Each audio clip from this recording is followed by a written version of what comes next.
Innal hamdalillah nahmaduhu wa nasta'inuhu wa nastaghfiruh wa na'udzu billahi min shururi anfusina wa min sayyiati a'malina may yahdihillahu fala mudilla lahu wa may yudlil fala hadiya lahu ashhadu an la ilaha illallah wahdahu la sharika lahu وأشهد أن محمدا عبده ورسوله لا نبي بعده اللهم صل وسلم وبارك على هذا النبي الكريم وعلى آله وأصحابه ومن تبعه بإحسان إلى يوم الدين فيا عباد الله أوصيكم ونفسي الخاطئة بتقوى الله عز وجل فقد فاز المتقون أعوذ بالله من الشيطان الرجيم يا أيها الذين آمنوا اتقوا الله حق تقاته ولا تموتن إلا وأنتم مسلمون الله أكبر الله أكبر الله أكبر لا إله إلا الله والله أكبر Allahu Akbar walillahil hamd. Hadirin jamaah salat Idul Adha yang dirahmati Allah Subhanahu wa taala. Rasanya baru kemarin kita mengakhiri ibadah saum Ramadan dan menutupnya dengan hari kemenangan Idul Fitri. Kini kembali kita merayakan hari kemenangan kedua yang hadir mengiringi ibadah rukun Islam yang kelima, ibadah haji. Idul Adha seperti juga Idul Fitri yang menjadi hari kemenangan kaum muslimin, hari yang menjadi tempat kita mengekspresikan gembira dan bahagia. Kehadirannya selalu mengiringi ibadah-ibadah besar yang menjadi pilar utama ajaran Islam. Idul Fitri tiba setelah ibadah saum Ramadan dan Idul Fitri mengiringi ibadah haji, ibadah kurban dan saum Arafah. Dua ibadah yang penuh dengan suasana ritual, syarat dengan nilai-nilai dan pesan spiritual yang selalu menyegarkan kembali rasa kehambaan kita di hadapan Allah Subhanahu wa taala. Pada akhirnya, seandainya kita menghayati dan menikmati ajaran risalah ini, kita akan semakin mendapatkan keagungan dan keindahan agama ini. Sebuah perasaan yang kemudian juga melahirkan kekaguman pada zat yang telah mengatur dan menurunkan risalah penutup ini. Oleh karena itulah hari raya yang hadir menyapa kita selalu kita sambut dengan gemuruh takbir, tahmid dan tahlil sebagai ungkapan rasa syukur kita kepada Allah Subhanahu wa taala atas nikmat hidayah, nikmat iman dan Islam yang telah diberikannya kepada kita. Malahan di hari raya Adha ini dan bertahlil sampai hari ke-13 Ayyamut Tasyrik, tanggal 11, 12, 13 Dzulhijjah. Allah Subhanahu wa taala berfirman, "Al-yawma akmaltu lakum dinakum wa atmamtu 'alaikum ni'mati wa raditu lakumul Islam dinan." Pada hari ini telah kusempurnakan untuk kamu agamamu dan telah kucukupkan kepadamu nikmatku dan telah kuridhoi Islam itu jadi agama bagimu. Allahu Akbar, Allahu Akbar, la ilaha illallah, Allahu Akbar, Allahu Akbar walillahil hamd.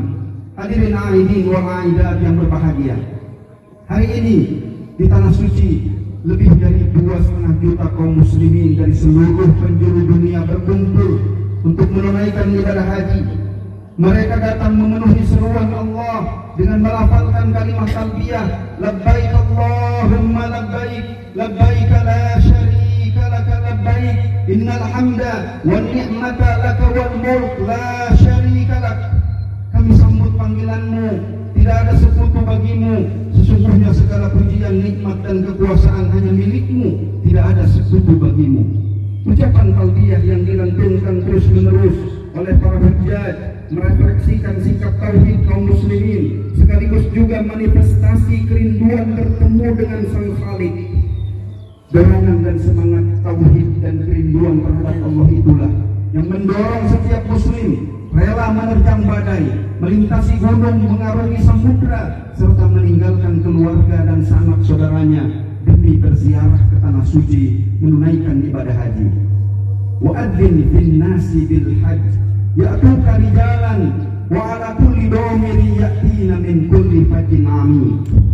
Dan berserulah kepada manusia untuk mengerjakan haji, niscaya mereka akan datang kepadamu dengan berjalan kaki dan mengendarai unta yang kurus yang datang dari segenap penjuru yang jauh. Realisasi ibadah haji yang sedang dilaksanakan oleh saudara-saudara kita ini, ataupun yang pernah dilakukan oleh kaum muslimin yang hadir pada saat ini di kesempatan yang telah lalu, dalam syariat Islam mengandung didikan agar orang berani mengorbankan tenaga, pikiran, perasaan dan sebagian daripada hartanya sebagai pengabdian kepada Allah yang berefek pula untuk meningkatkan rasa kebersamaan, persatuan dan memupuk semangat berkorban.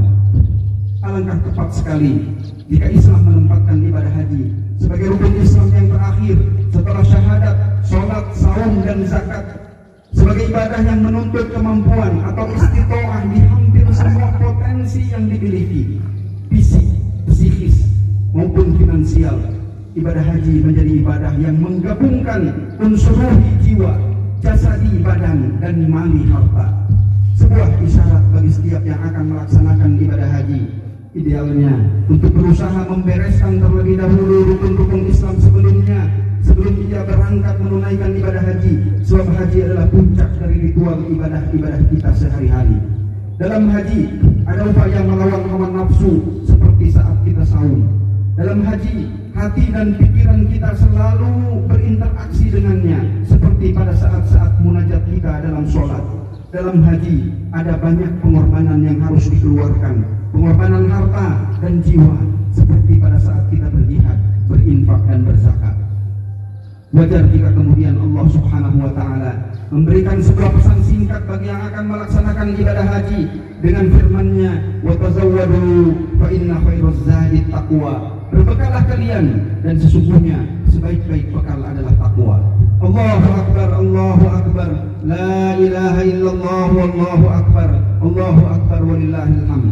Hadirin jamaah salat Idul Adha yang dirahmati Allah Subhanahu wa Ta'ala. Ibadah haji adalah juga manifestasi prinsip-prinsip Islam, manifestasi ukhuwah Islamiyah, di mana manusia merasakan secara nyata bahwa ia adalah saudara bagi setiap muslim di dunia, manifestasi persamaan antar berbagai suku dan bangsa. Di dalam haji terwujud ta'aruf akbar antar bangsa-bangsa di dunia. Kalau kita perhatikan, semangat berta'aruf dan semangat berukhuwah ini telah mulai ditanamkan Islam dari tingkat lokal terkecil sampai tingkat global internasional. Agama Islam sesungguhnya memiliki agenda pertemuan yang terprogram begitu indah dan rapi sepanjang hari, minggu, bulan, dan tahun. Pada tingkat terkecil, setingkat RT misalkan, umat Islam bisa saling bertemu setiap hari dalam sholat berjamaah di masjid terdekat.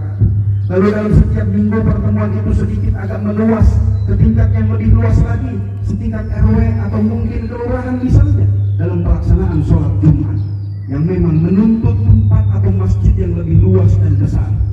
Begitu juga dengan sholat tarawih, sholat 2 hari raya yang kesemuanya merupakan pertemuan rutin tahunan yang biasanya melibatkan jumlah kaum muslimin yang sedikit agak luas dan besar. Begitulah yang terjadi dengan ibadah haji sebagai pertemuan puncak tahunan umat Islam yang menghimpun kaum muslimin dari seluruh penjuru dunia, lintas etnik, suku, ras, bangsa dan bahasa, lintas strata sosial, posisi, jabatan, gelar apapun yang disandang manusia. Yang tersisa pada mereka yang melaksanakan ibadah haji hanya gelar hamba di hadapan zat yang maha tinggi dan maha mulia. Yang tersisa pada mereka hanyalah predikat abid yang bersimpuh mengais rahmat ridho serta maghfirahnya. Innallaha la yanzuru ila ajsamikum wala ila suwarikum walakin yanzuru ila qulubikum. Sesungguhnya Allah tidak melihat bentuk fisik kalian, akan tetapi Allah melihat hati-hati kalian.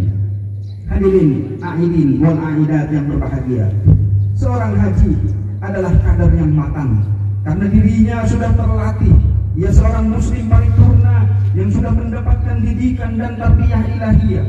Sosok manusia hajjan mabruron ini seyogyanya akan senantiasa mengaplikasikan kehajiannya untuk kepentingan umat, membangun umat manusia agar menjadi masyarakat yang utama agama, adil, makmur, serta mendapatkan ridho Allah Subhanahu wa Ta'ala. Seorang hajjat mabrur adalah seorang muharrik yang mampu menggerakkan dan membangun umat. Maka tidaklah mengherankan bagi kita bila kita jujur dalam mengkaji sejarah, ternyata dalam lembaran perjuangan bangsa Indonesia kita bisa mencatat begitu banyak para hujjah yang menjadi penggerak perjuangan bangsa Indonesia, terutama dalam menentang penjajahan, kezaliman dan kebatilan. Kita tidak akan melupakan perjuangan Imam Bonjol yang bersama-sama para hujjah melakukan amar ma'ruf nahi munkar di tengah-tengah masyarakatnya dan menggerakkan rakyat untuk berjuang menentang penjajahan. Demikian juga Pangeran Diponegoro, Kiai Haji Zainal Mustafa yang berjuang dengan para santrinya mengusir penjajah. Kita juga mencatat nama-nama seperti Haji Samanhudi, pelopor pejuang di bidang ekonomi melawan kesewenangan dan monopoli penjajah. Haji Zamzam, Haji Miskun, Haji Cokro Aminoto, Haji Agus Ali, Haji Ahmad Dahlan, Haji Ahmad Syukati, Haji Ahmad Hasan, Haji Hasyim Asy'ari yang berjuang membangun kekuatan umat di bidang pendidikan, dakwah dan sosial. Allahu Akbar, Allahu Akbar, la ilaha illallah, wallahu akbar, Allahu Akbar walillahil hamd. Hadirin jamaah salat Idul Adha yang dirahmati Allah Subhanahu wa Ta'ala. Idul Adha sering juga disebut Idul Kurban karena memang hari raya ini amat terkait dengan sejarah pengorbanan keluarga Nabi Ibrahim alaihissalam. Nabi Ibrahim adalah tipologi mukmin sejati yang selalu menempatkan kecintaan kepada Allah di atas segala-galanya. Ia rela dibakar hidup-hidup di atas tumpukan api yang menyala-nyala, diusir dari tanah tumpah darahnya, berkelana melintas gurun pasir dan panas yang tandus hingga puncaknya, diperintahkan untuk menyembelih putranya sendiri. Dan semua itu dijalaninya semata-mata karena cintanya yang amat luar biasa kepada Allah Subhanahu wa Ta'ala. Sejarah pengorbanan keluarga Nabi Ibrahim adalah sejarah keteladanan yang tak ada duanya. Cintanya yang besar kepada Allah dan kesiapannya berkorban apa saja demi memenuhi perintah Allah telah mengangkat Nabi Ibrahim menjadi manusia amat dikasihi Allah sehingga mendapat gelar Khalilullah, kekasih Allah. Bahkan Allah kemudian berkenan mengangkatnya menjadi imam, pemimpin bagi umat manusia. Wa idh ibtala Ibrahim rabbuhu bikalimatin fa'atammahun qala inni ja'iluka lin-nasi imama qala wa min dzurriyyati qala la yanalu ahdi zalimin. Dan ingatlah ketika Ibrahim diuji Tuhannya dengan beberapa kalimat perintah dan larangan, lalu Ibrahim menunaikannya. Allah berfirman, sesungguhnya aku akan menjadikanmu imam bagi seluruh manusia. Ibrahim berkata, dan saya mohon juga dari keturunanku. Allah berfirman, janjiku tidak mengenai orang-orang yang zalim. Sejarah keluarga Nabi Ibrahim telah memberikan pelajaran berharga bagi kita sebagai umat yang memiliki mata rantai tak terpisahkan dengannya. Ada madrasah ta'at, ada madrasah ikhlas, penyerahan diri yang total kepada Allah dari seorang bapak, dari seorang suami, dari ibu, istri dan anak. Ketaatan hajar ketika ditinggalkan seorang diri bersama bayinya yang masih merah di sebuah tempat yang belum ada penghuni, bahkan nyaris tanpa kehidupan, tak ada tumbuh-tumbuhan, tak ada air, tak ada apa-apa. Namun akhirnya Hajar berserah diri kepada Allah, ikhlas menjalankan perintah dari Sang Maha Kuasa. Hatinya semakin tegar setelah mendapatkan jawaban pasti dari suaminya atas pertanyaannya, Allahu amaraka bihadza ya Ibrahim? Apakah Allah yang memerintahkan ini semua wahai Ibrahim? Jika ya, maka Allah tidak akan membiarkan kita. Sikap ridho, berserah diri secara total kepadanya saat melaksanakan ketaatan telah memberinya jalan keluar dari kesulitan hidup. Yakin bahwa selama kita berada dalam jalur ketaatan kepadanya, istiqomah dan komitmen dengan perintahnya, Allah tidak akan membiarkan kita. Sebuah keyakinan yang sangat sulit kita hadirkan saat ini. Dalam masalah kejujuran saja, terkadang kita masih merasa takut untuk berkata jujur. Takut kalau kejujuran itu malah merugikan kita. Apalagi di zaman sekarang, di mana kejujuran menjadi sebuah barang langka. Pedagang merasa takut rugi kalau ia jujur dalam dagangnya. Takut tidak ada untung kalau menyimpang dengan jujur. Para pejabat merasa khawatir tidak bisa mendapatkan promosi jika berlaku jujur pada saat kawan-kawannya terbiasa berbohong dan tidak amanah. Allahu Akbar, Allahu Akbar, la ilaha illallah, Allahu Akbar, Allahu Akbar, walillahil hamd. Hadirin aidin wal aidat yang berbahagia, di hari raya Adha ini kita benar-benar diajak untuk merenungi kembali makna dan hakikat pengorbanan. Kita dipandu untuk menelusuri alam pengorbanan sambil membuka lembaran-lembaran hidup para pejuang sejati. Hari ini kita dibawa menapak tilasi sosok-sosok monumental para pengabdi, pribadi-pribadi mujahid, para pelopor pengorbanan. Simbolnya adalah Khalilullah Nabi Ibrahim, bapak para nabi, Ismail yang mengantarkan nabi penutup bagi umat akhir zaman, juga Hajar yang menjadi muara dari lautan pengorbanan itu. Hari ini di hari raya kurban, saudara-saudara kita yang diberikan kelebihan harta oleh Allah Subhanahu wa taala juga mengingatkan kita untuk mulai menata diri, mengasah hati dan nurani kita agar memiliki mental berkorban. Mereka para hujjaj dan para mudhahi itu telah mulai melatih diri, mulai mencoba untuk ikut melebur dalam alam pengorbanan dan perjuangan para perintis, menghayati sekaligus mentransfer semangat dan nilai-nilai perjuangan itu ke dalam jiwa, raga, dan asa untuk kemudian dihadirkan di alam nyata. Kita memang sudah harus menata dan mengasah diri, membuka mata hati dan nurani kita.